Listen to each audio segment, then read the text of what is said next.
objectives of your speech are use voice, volume, pitch, rate, and quality to reflect and add meaning and interest to your message. Use pauses to enhance your message. Use vocal variety smoothly and naturally. Timer, please note that the time is 5 to 7 minutes.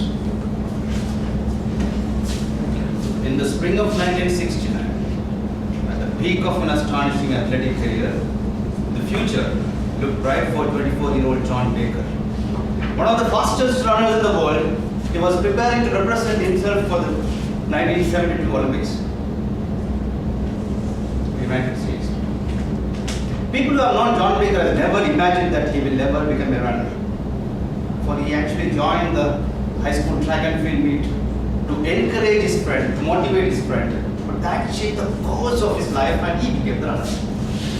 The Toastmasters and Nair test. It was the year 1960.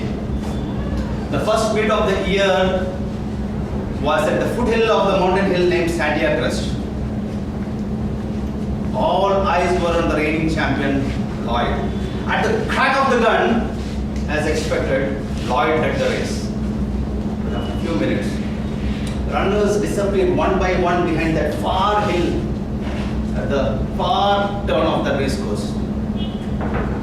A minute passed, two. Then a lone figure appeared. That has to be Lloyd.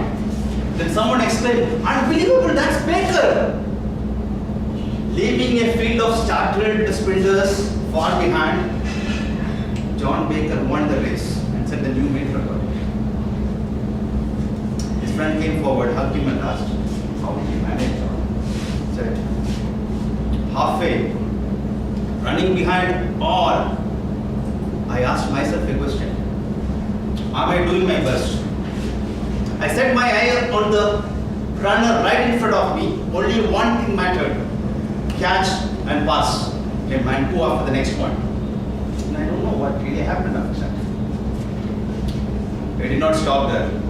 By the year end, he broke 6 meet records and became one of the finest runners of the state.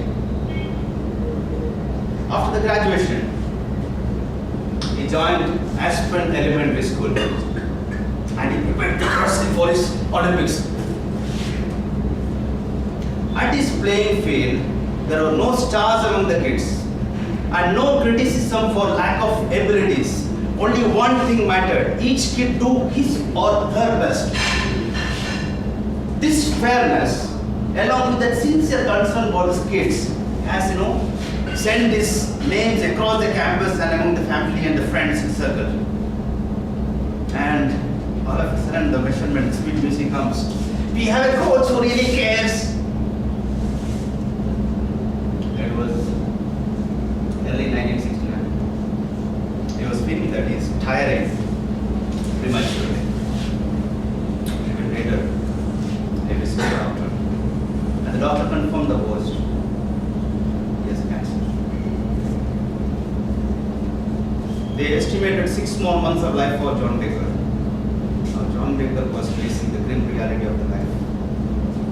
No more Olympics, no more running. A few weeks later, he left home early in the morning. He went to the same majestic Sandia Crest. When he returned in the evening, there was a marked change in his spirit. His radiant smile was back. He was talking about the future, the hope, the aspirations of his students. His sister came to him and asked, "What happened, John?" John said, "I was about to drive down my vehicle down that cliff. Then I saw the faces of my innocent children right in front.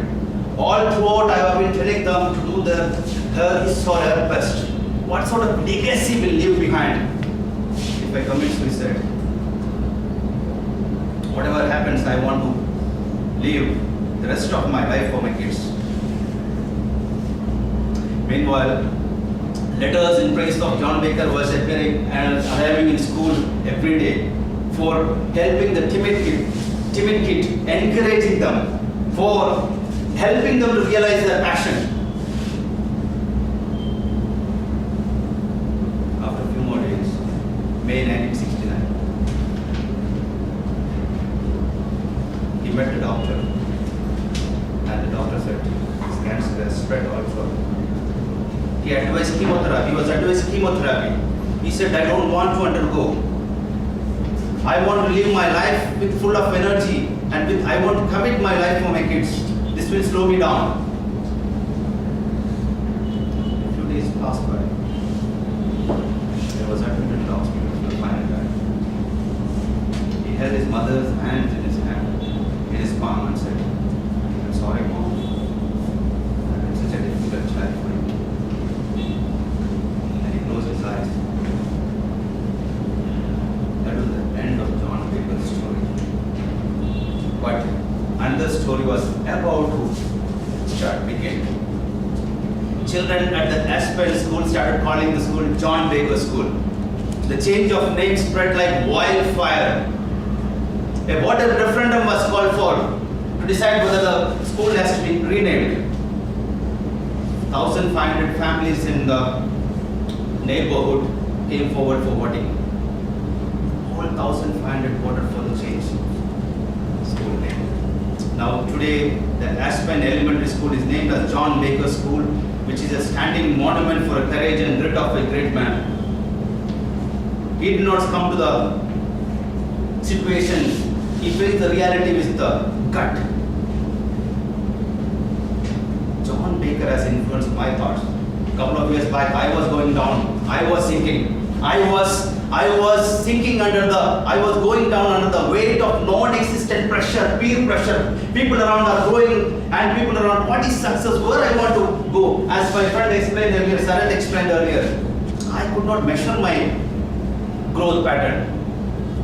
Then I went to my secluded spot, thought about my life, re-energized. Now I am back on track. Dear friends, John Baker stands today as an example for each one of us who go through his bad phases in life. He chose the Sandia Crest to ponder his actions. Do you go to Sandia Crest often to ponder your actions? If not, do it. Where is your Sandia Crest? Please ask yourself. Over to you,